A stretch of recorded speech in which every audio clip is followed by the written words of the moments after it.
Hello guys, good morning. Wala akong chinilas. Guys, niturok na atong mais guys.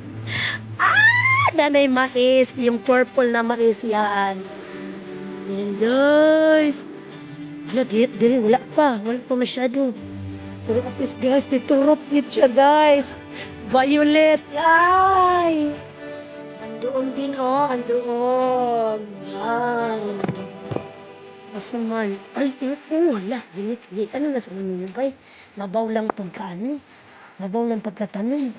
Ayun, guys, yung mais natin na purple, guys. Yan, nakikita nyo yan, guys. Ayan, ito, magit siya. Pat, pwede na siya ibalhin siguro, bay, kung patal dito ng side, no? Yes. Uy, hawa diha. Ano?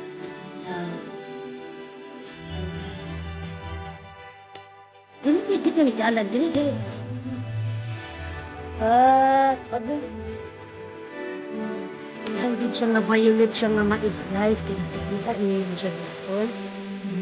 Yung stem niya, guys, is purple siya. Purple siya. Guys, ito yung update ng ating mais, guys.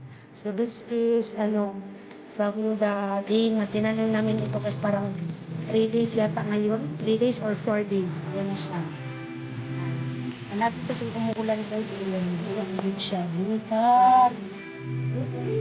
Next time guys is meron natin mga harvest sa ating mais. Ito yung update ngayon guys. Ayan guys. Yan. Ito na din siya guys. Kami yan. Yung mga dahon na green na yan. Yan yung mais natin. So dito banda guys. Ako yung magtanim dito banda guys. Pero hindi siya masyadong ito. Dito.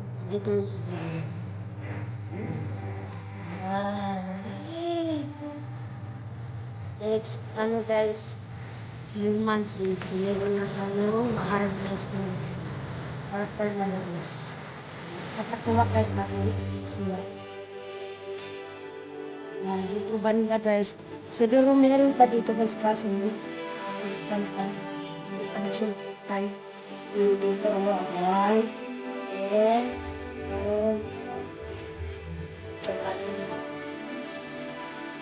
Guys, ito yung ating tanim na mais guys.